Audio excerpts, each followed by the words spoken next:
Ана қара. Болмышмын? Ожай. Абайдың тұқымы. Тозақ тірлік таныс болғалы тұңғыш рет қалтырап, қысты қарсы алғалы тұр Талғат. Арақ асына айналған алғашқы айы бұл.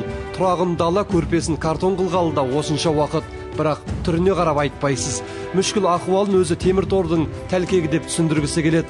6 жыл абақтыда отырып, Алматыға оралғанда бостандықтың дәмін ішімдікке бұйыртып, вокзалда қалып қойыпты. Еркіндік есеңгіретіп жіберген сыңайлы. Бір көсік нан же, бір қарашай же, бірақ бостандық деген бөлек қой. Бостандық, есік бостандық. Бұларда осығаннан көрі.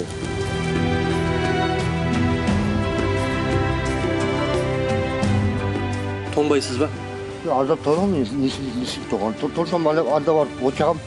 Қарашаның қара суығында Талғат ағамен аз кем сұхбаттасқанның өзінде денеміз тоңази бастады. Ал ашық аспан астында мына жерде түнеп шығуды көз алдыңызға елестетіп көріңіз.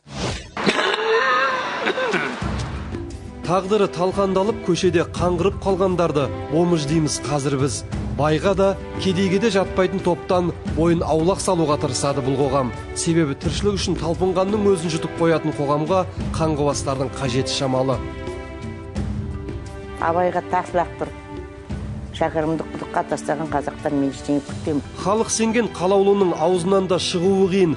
Бұл сөзді айтып отырған Бақыт Алпысбаева. Мектепті алтын медалға бітірген, қос бірдей қызыл дипломы бар. Екеуінде жоғары оқу орнын тәмамдап алған. Асырап алған баласы үйін сатып Ресейге тайып тұрғанда тағдырының тәлкегін көтеруге күші қалмапты. Ашуын арақтан алып, қысқасы қазір қаңғыбас.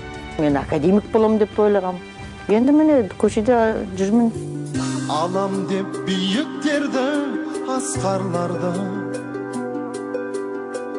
үйрендім мен өмірден жасқанбауды.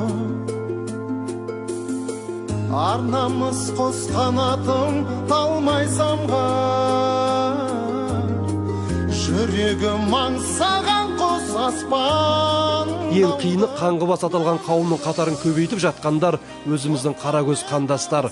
Жесірін қаңғыртпаған, жетімін жылатпаған қазақлықтың жұрнағыда қалмаған жерде туған қасірет бұл. Бас кезде қазақ адамдарын сирек көретін едім. Енді қазіргі кезде өте көбейіп кетті. Жас балалар келгенде мен бірден айтам, сенің әке шешең қайда, туыстарың? Қазақтың туыссыз қазақ болмайды. Бомждардың барар жері басар тауы әлеуметтік бейімдеу орталығы. Елімізде мұндай 22 орталық бар. То есть проживание с трехразовым питанием. Күніне 3 мезгіл тамақтандырамыз. Құжаттарын қалпына келтіріп қайтадан оқытамыз. Антасы болып жатса, жұмысқа орналасуға көмектесеміз. Құжат демекші, оны қалпына келтіру үшін 8.000 теңге айыппұл төлеу керек. Ал бір жапырақ нан үшін қоқыс ақтарып, қайыртілеп жүргендердің қалтасында 8 тиын да жоқ. Олар үшін қаражат түгілі қарын тойдырудың өзі қол жетпес арманға айналған. 15 күнде берміз ғой. Бермін. Содан бері бір тамашқан күні болған жоқ.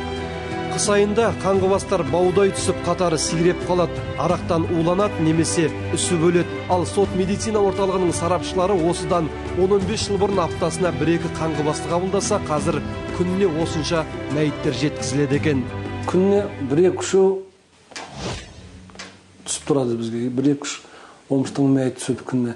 Қыстың күні ол 4-5-ке көтерілуі мүмкін. Жыл сайын солай түседі. Орта есеппен 2 деп алсақ, күн райы жақсы 9 айдың ішінде 540 мәйіт келіп түседі. Қалған 3 ай қыста орта есеппен күніне 4 деп алсақ 360-ға жетеді. Барлығын қосқанда бір жылда 900-ді құрайды. Бұл тек Алматы қаласы бойынша ғана.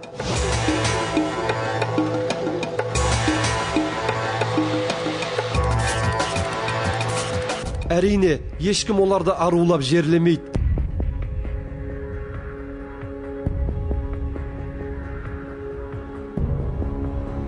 Қаңғыбастардың тұлғасы анықталмаған, туысқандары табылмаған жандардың мәйітін Алматының шетіндегі осы Боралдай қорымына әкеліп жерлейді. Қабірді күні бұрын арнайы трактормен қазып дайындап қояды. Олар туралы айғақтайтын осы тақтайдағы сандар ғана. Бұжалғаннан бұйырған енші осы ғана. Себебі сұраушысы жоқтауыш жоқ қауым бұл. Тіпті тірі күнде бір бөтелкені бөліскендер өлгеннен кейінде бір қабырды қанағат етеді. Өйткені мұнда екі адамды бір шұңқырға көме салады екен.